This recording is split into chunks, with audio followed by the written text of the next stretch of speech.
Dan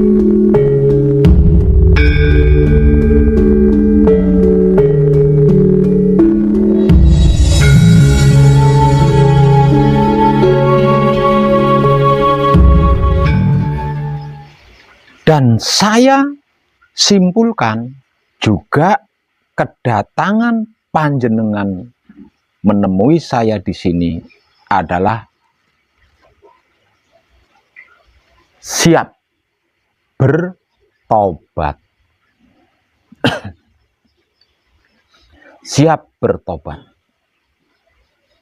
Dikarenakan sudah capek, sudah letih, sudah jenuh, sudah bosan.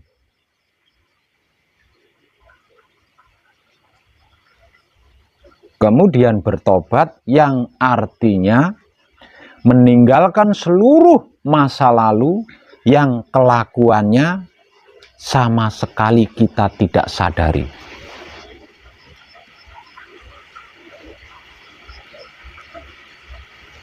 Bertobat atau berhenti, tidak mau lagi, tidak mau lagi sirik, iri, dengki, benci, dendam, mencari-cari kesalahan orang lain, menghina orang lain, membuli orang lain, menghakimi orang lain. Panjenengan sudah bertobat dari itu. Tidak mau melakukannya. Tidak mau melakukan lagi. Dikarenakan selama panjenengan melakukan itu, tidak ada satupun yang bisa merubah panjenengan lebih baik. Hanya capek, letih, lesu, bahkan rugi sendiri. Bukankah begitu?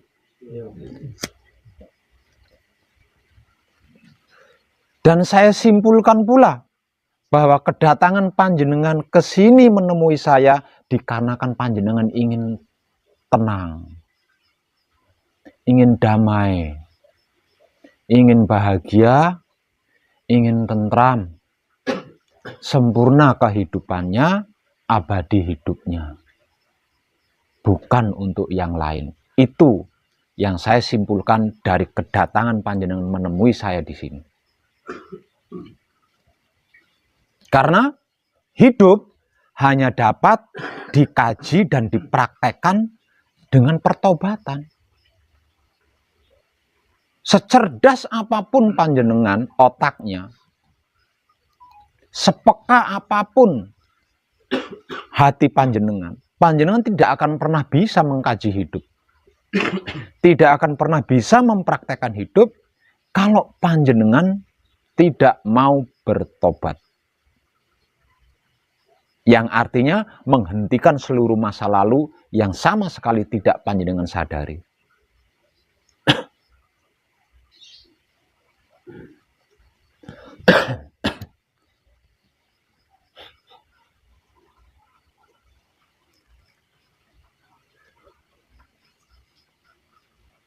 Kalau begitu, untuk bertobat siapapun dia harus bertemu dengan Pak Web. Tidak harus.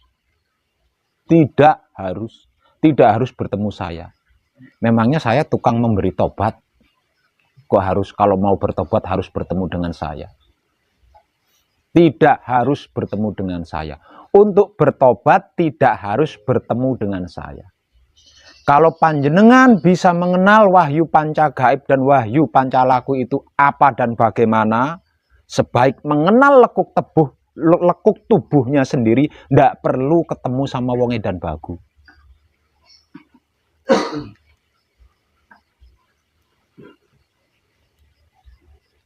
Siapapun panjenengan, kalau bisa mengenal sendiri tentang apa dan bagaimana itu wahyu panca gaib dan wahyu panca laku, sebaik mengenal lekuk tubuhnya sendiri. Untuk bertobat tidak perlu ketemu sama wong edan bagu. Tobat bisa dilakukan dimanapun panjenengan berada. Namun jika tidak bisa sendiri mengenal wahyu panca gaib dan wahyu panca laku itu apa dan bagaimana, harus ketemu sama wong edan bagu. Siapapun panjenengan harus ketemu sama wong edan bagu. Lah wong ndak bisa sendiri, lah bagaimana? Iya kan? Kalau bisa sendiri tidak harus ketemu sama wong edan baku, bisa dilakukan dimanapun.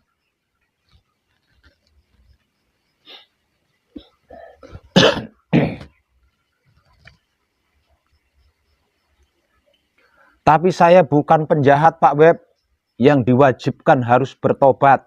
Bertobat di sini bukan penjahat kaitannya. Bertobat di sini dikarenakan seluruh kelakuannya atau kelakuan apapun yang dilakukan itu tidak berhasil mengenal jati diri sejatinya.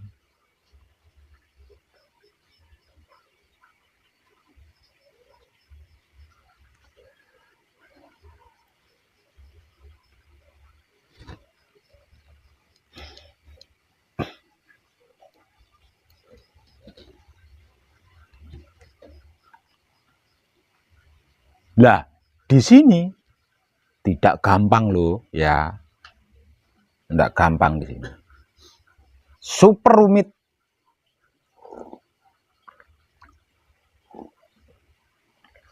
Super sulit. Namun, kalau panjenengan bisa konsekuen, tegas, mengikuti apa yang dimotivasikan, melalui jalan yang ditunjukkan, hanya 4 hari 4 malam panjenengan berhasil menyelesaikan masa-masa kritis pertobatan panjenengan.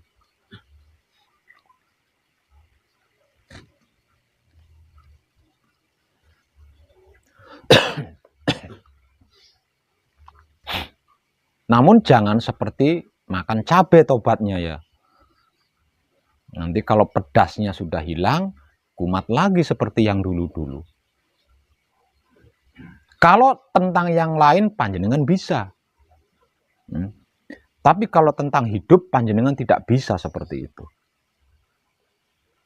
Tentang hidup panjenengan tidak bisa seperti itu. Kenapa kalau tentang hidup kok tidak bisa seperti itu?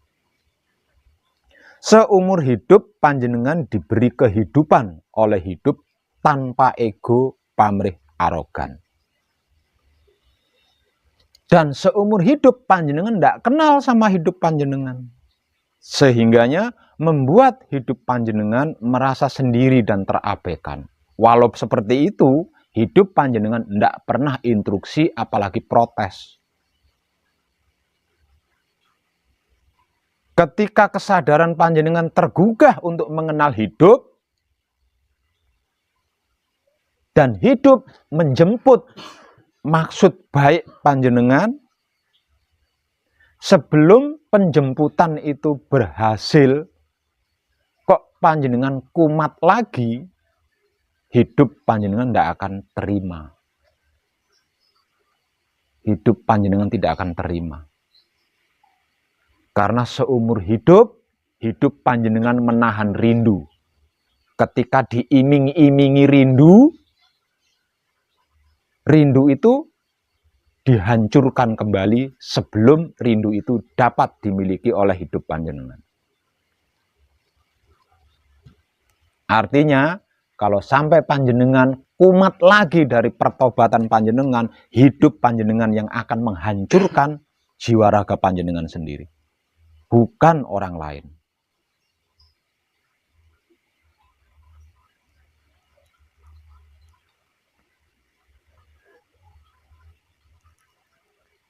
Jadi,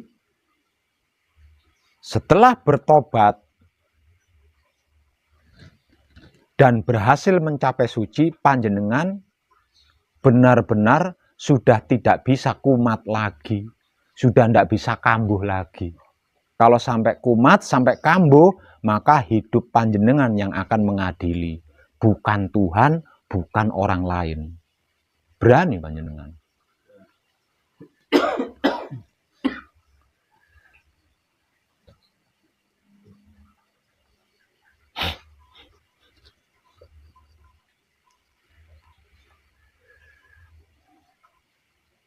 Sirik, iri, dengki, dendam, benci, bully, fitnah, mencari-cari kesalahan orang lain untuk dihina, untuk dihakimi, untuk diadili. Ini sudah tidak bisa panjenengan lakukan lagi loh. Setelah pulang dari sini, panjenengan sudah tidak bisa melakukan itu lagi.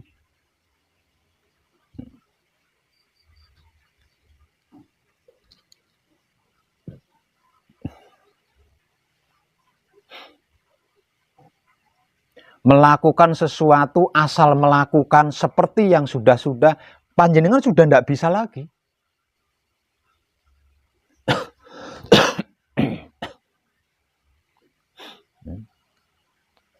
Membohongi orang lain, merugikan orang lain, menyakiti orang lain, menyusahkan orang lain, panjenengan sudah nggak bisa lagi loh. Setelah itu, setelah ini, nggak nyesel jenengan.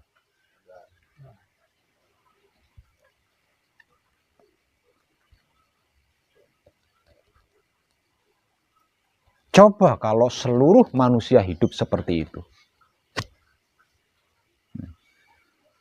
Kalau seluruh manusia hidup seperti itu, tidak perlu ada wong edan bagu kan? Mengenal diri, mengenal Tuhan, melalui wahyu pancagaib dan wahyu pancalaku bisa dilakukan sendiri-sendiri, di rumahnya sendiri-sendiri. Nggak perlu menemui wong edan bagu.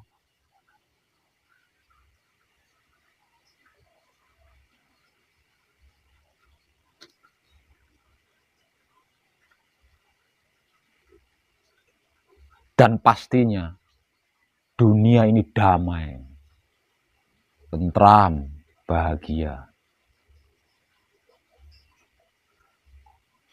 Karena setiap kelakuan manusia hidup tersempurnakan.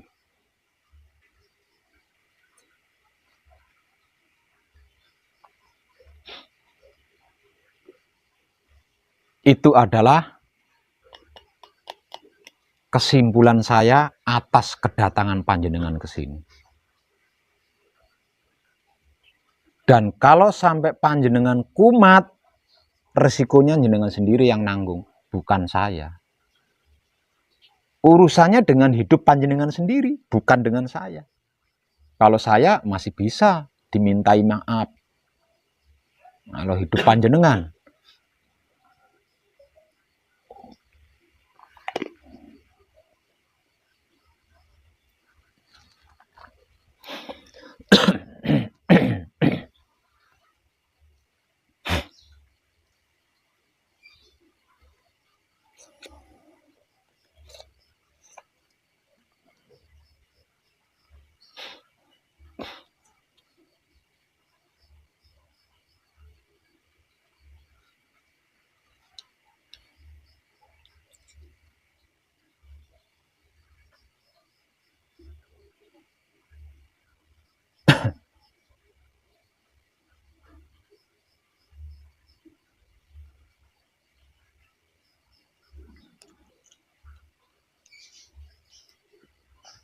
dan yang paling pasti lagi,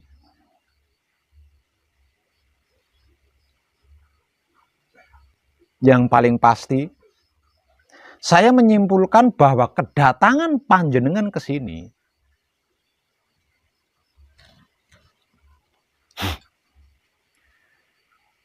ingin membebaskan diri dari karma.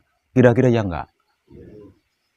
Ingin menyempurnakan seluruh karma keluarga besar panjenengan. Iya enggak?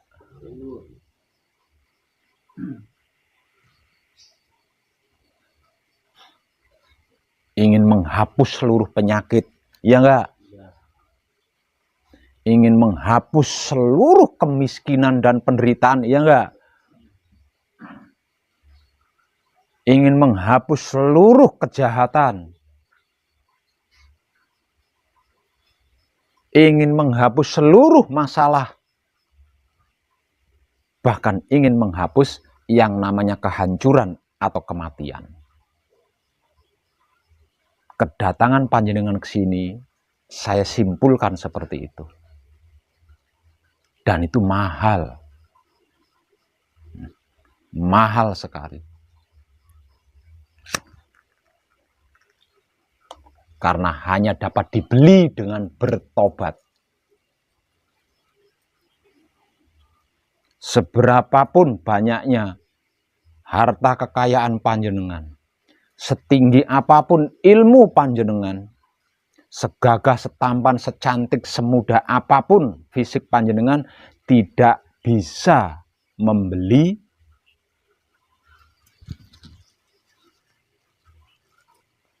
kesempurnaan abadi. Yang bisa dijadikan alat beli kesempurnaan abadi adalah pertobatan panjenengan, kapoknya panjenengan, capeknya panjenengan. Maka dengan itu, untuk yang di luar sana, kalau masih suka menderita, masih kuat menderita, masih suka penyakit, masih suka masalah, belum capek menghadapi semua itu, masih suka kejahatan, masih suka iri, sirik, dengki, benci, dendam, bully, fitnah, menghina, membuli, jangan temui wong edan bagu di sini. Karena tidak akan pernah bisa mengkaji dan mempraktekkan wahyu pancagaib. Jadi percuma datang menemui saya kan. Lawang saya hanya punya wahyu pancagaib. Selain wahyu pancagaib saya tidak punya. Mau ikut mengkaji wahyu pancagaib, namun tidak mau meninggalkan kebiasaan sirik, iri, dengki tadi, masih suka berbuat jahat, masih senang bermasalah, mana mungkin bisa? Tidak akan bisa.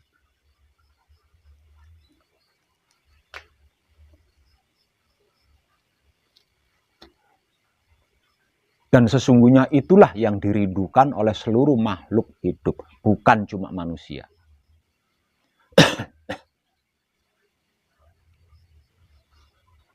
Bentuk kerinduan seluruh makhluk hidup apa? Adanya rumah sakit. Rumah sakit itu bentuk rindunya makhluk yang menginginkan sehat. Adanya tempat penjara itu sebagai bentuk kerinduan seluruh makhluk hidup yang ingin kebaikan.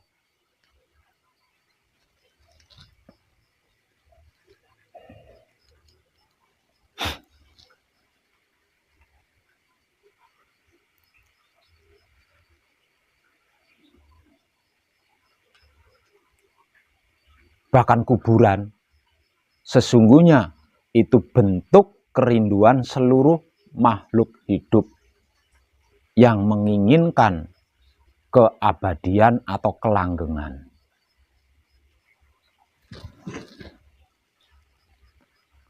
Dan sekali lagi itu mahal, karena hanya dapat dibeli dengan pertaubatan.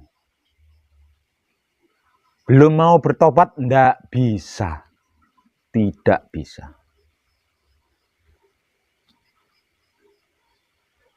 Jadi, kalau belum capek, belum lelah, belum letih, belum kapok, ya jangan temui wong edan bagu di sini.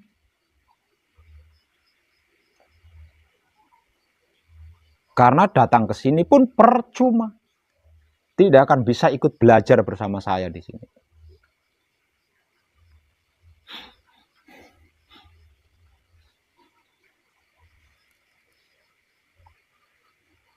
Bertobatnya gampang. Bertobatnya gampang. Hanya dengan mengikuti petunjuk yang saya motivasikan, pasti berhasil tobatnya.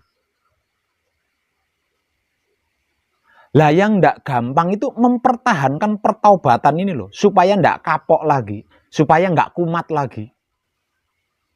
Yang tidak gampang itu mempertahankan tobatnya panjenengan ini tadi, supaya tidak kumat lagi, supaya tidak kambuh lagi. Lah ini yang tidak gampang. Karena apa? Karena untuk mempertahankan pertobatan panjenengan, dibutuhkan kesadaran pribadi panjenengan sendiri. Kesadaran tanpa dimotivasi. Kesadaran tanpa adanya inspirasi. Kesadaran diri pribadi yang sesungguhnya. Dimotivasi model apapun kalau kesadarannya masih belum benar-benar bertobat, tetap bisa kambuh.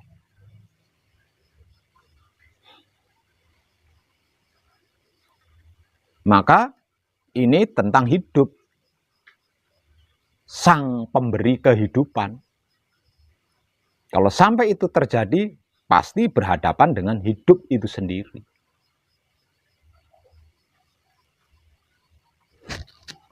Kesempurnaan abadi. Tapi resikonya, kalau sampai kambuh lagi, kalau sampai kumat lagi, resikonya tidak ada yang bisa nolong. Tidak ada satupun makhluk yang bisa menolong jika sampai kumat lagi, jika sampai kambuh lagi.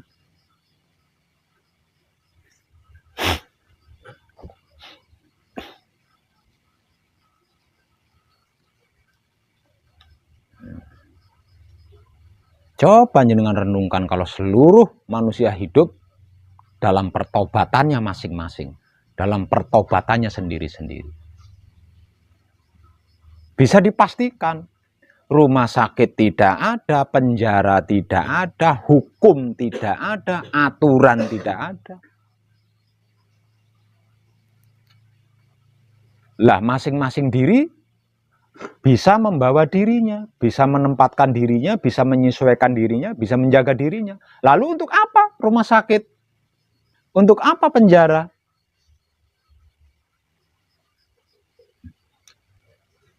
Untuk apa hukum? Untuk apa aturan? Lawang masing-masing diri bisa membawa diri. Bisa menempatkan diri, bisa menyesuaikan diri, bisa menjaga diri.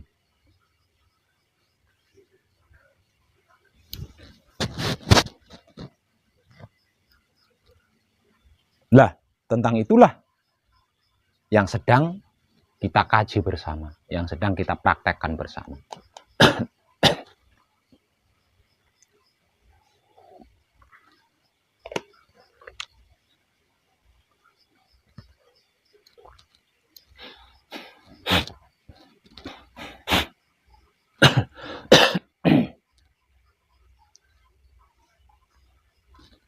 Dikarenakan wahyu pancagaib dan wahyu pancalaku adalah gerak dan geriknya adalah kesadaran, maka di sini panjenengan akan menjadi lebih sensitif lagi. Sebelumnya, ketika ada yang memfitnah panjenengan, mungkin telinga panjenengan saja yang panas. Yang merasa panas mungkin telinga panjenengan saja, karena hanya telinga panjenengan yang mendengarkan kabar tentang fitnah mengenai panjenengan. Namun setelah ini, ketika ada yang memfitnah panjenengan, bergetar seluruh tubuh panjenengan, panas. Dikarenakan lebih sensitif.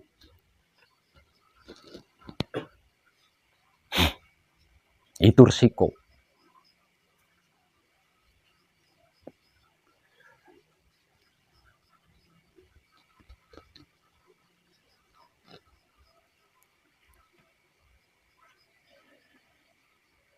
Lantas apa yang harus saya lakukan Pak Aweb ketika ada orang yang seperti itu? Tidak perlu melakukan apa-apa.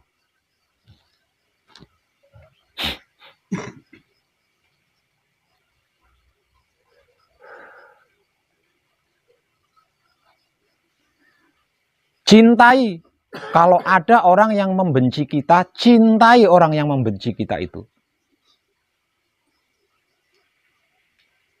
Kalau ada orang yang menghina kita, kasihi orang yang menghina kita itu.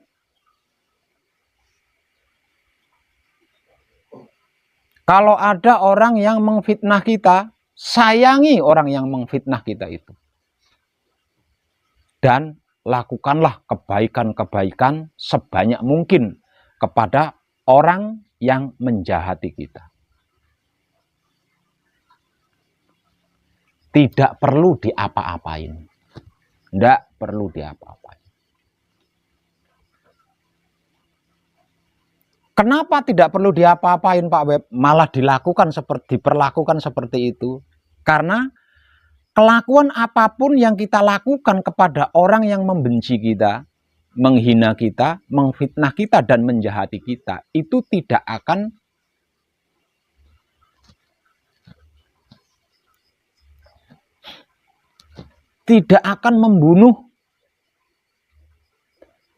membunuh orang yang membenci kita.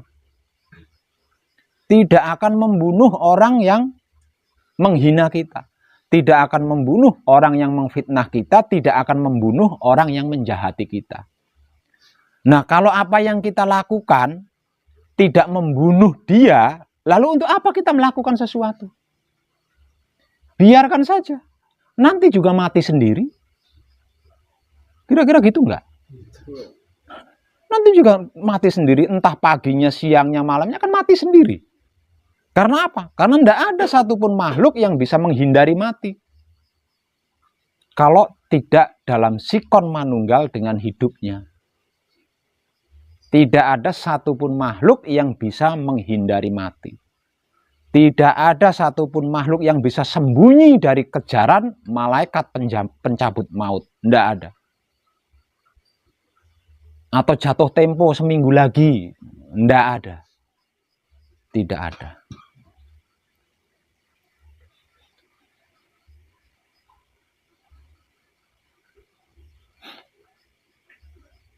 Jadi,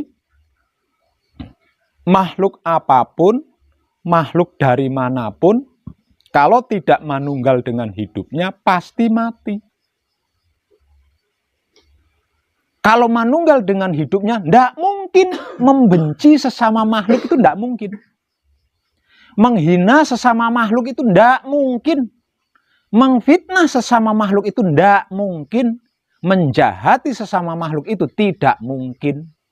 Kalau masih membenci, masih menghina, masih memfitnah, masih menjahati makhluk lain, berarti dia tidak manunggal dengan hidupnya. Lah, makhluk apapun dan dari manapun jika tidak manunggal dengan hidupnya, setiap detik itu didampingi malaikat pencabut maut. Jadi untuk apa kita melakukan sesuatu? Lawang dia juga akan mati. Tanpa kita apa-apain, dia tetap akan mati. Tinggal nunggu waktu saja. Jadi tidak usah dibalas. Kalau harus membalas, balaslah dengan cinta dia yang membenci kita. Balaslah dengan kasih dia yang menghina kita. Balaslah dengan sayang dia yang memfitnah kita. Serta balaslah dengan kebaikan dia yang menjahati kita.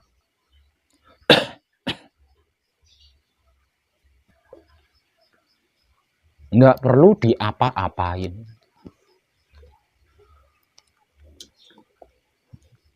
Karena tanpa kita apa-apain sekalipun dia akan mati.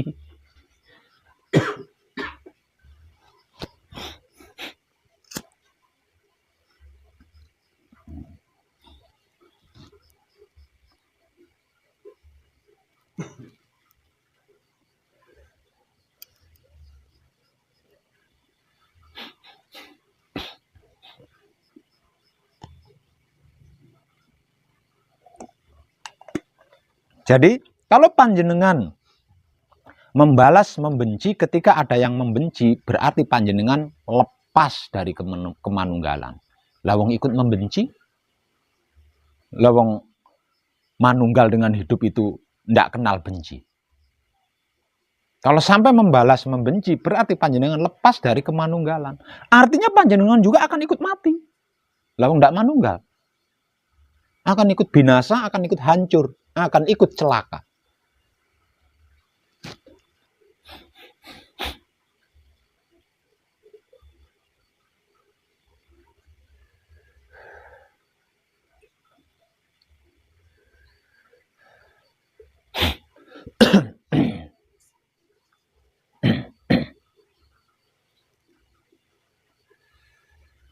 Terlebih lagi, kehidupan dunia kita saat ini adalah kehidupan dunia, kedaulatan Romo.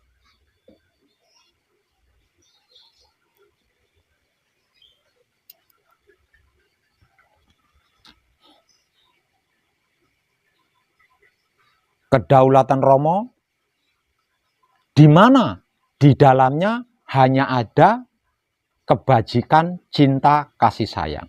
Selain kebajikan, cinta, kasih sayang, tidak ada.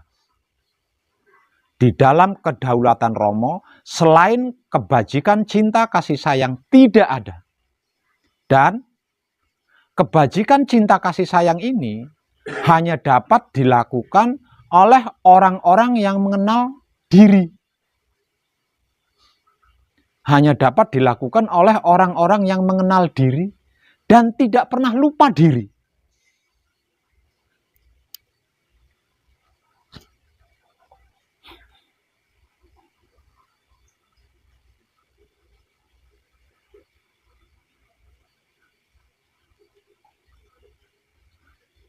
Dan di dalam kebajikan, cinta, kasih sayang hanya ada kesempurnaan abadi. Selain kesempurnaan abadi tidak ada. Artinya di sini kita bisa mengambil kesimpulan. Seiring berjalannya waktu di dalam kedaulatan Romo,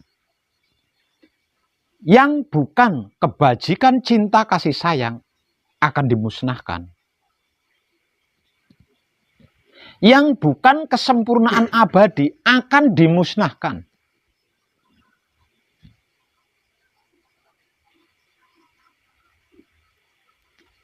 Dikarenakan di dalam kedaulatan Romo hanya ada kesempurnaan abadi yang dilakukan oleh orang-orang yang berkelakuan kebajikan, cinta, kasih sayang. Selain itu akan dimusnahkan karena sudah terlalu lama menjadi sampah semesta alam. Jadi udah bau banget.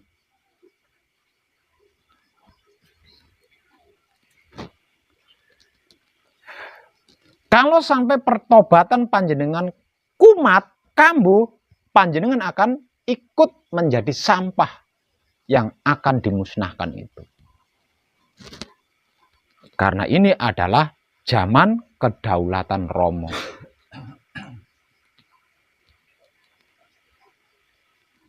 Yang sesungguhnya di era ini, di zaman ini,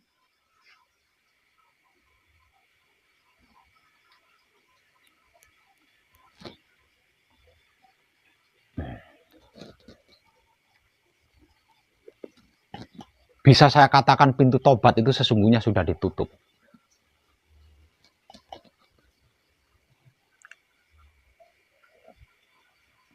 Pintu tobat itu sesungguhnya sudah ditutup. Karena ini sudah masuk di kedaulatan Romo, sudah masuk ke dalam kedaulatan Romo. Jadi sesungguhnya pintu tobat itu sudah tertutup di situ, sudah ditutup.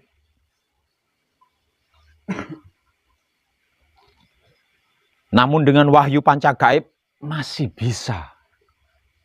Dengan wahyu pancagaib masih bisa. Selain dengan wahyu pancagaib tidak bisa, Pak Web, tidak bisa.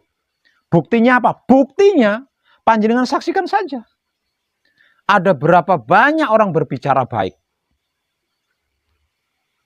Ada berapa banyak orang yang berbicara indah. Ada berapa banyak orang yang berbicara benar. Tidak bisa dihitung kan? Namun setelah berbicara baik, berbicara benar, dirinya tidak melakukan. Hanya berbicara doang. Nyuruh-nyuruh orang berbuat baik, mengajak baik, menyuruh-nyuruh orang berbuat benar, ngajak benar, tapi dirinya sendiri tidak melakukan. Bagaimana mungkin orang lain akan melakukan, lah wong dirinya sendiri tidak melakukan? Itu sebagai tanda kalau pintu tobat sudah ditutup.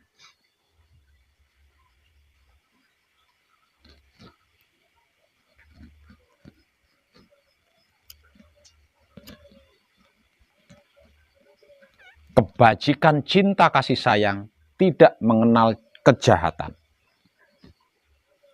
Tidak ada kejahatan dalam bentuk apapun di dalamnya. Betapapun kita berbicara benar, betapapun kita berbicara baik, kalau masih menggunjing sesama makhluk hidup, tidak bisa. Tidak bisa. Hanya omongannya saja itu.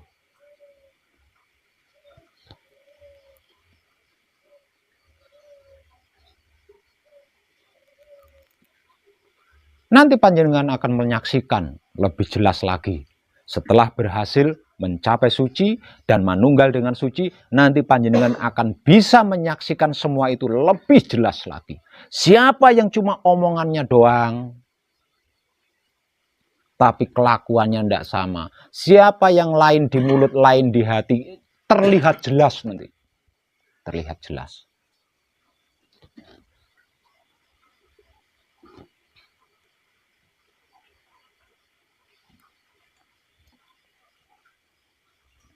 Lah, saudara-saudari kita yang bertobat dengan menggunakan wahyu panca gaib, yang tak lain dan tak bukan adalah sedulur papat kalimo panjenengannya sendiri,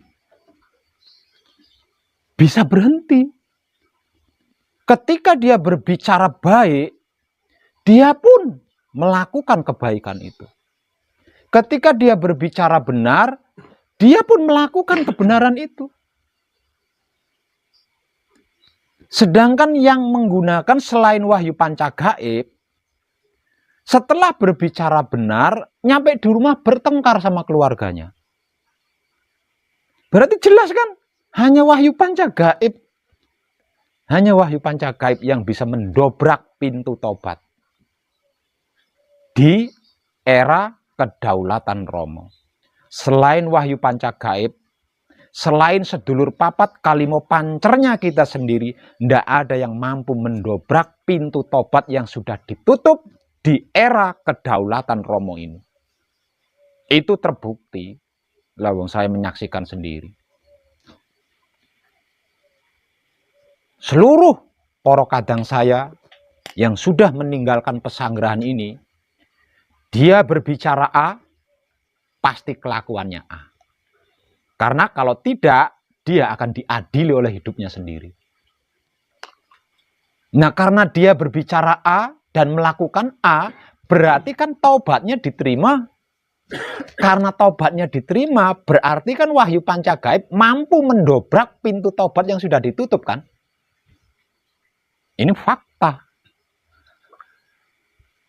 Sedangkan selain wahyu panca gaib, berbicara benar, walaupun itu dibayar mahal ya, dibayar mahal untuk berbicara benar, setelahnya gunjing orang. Setelahnya bertengkar di keluarganya. Artinya dia tidak melakukan apa yang dia ucapkan benar itu tadi. Bagaimana mungkin orang lain akan melakukan kebenaran yang dia katakan, lawang dia sendiri tidak melakukan kebenaran itu. Artinya apa yang dia gunakan tidak mampu mendobrak pintu tobat yang sudah ditutup.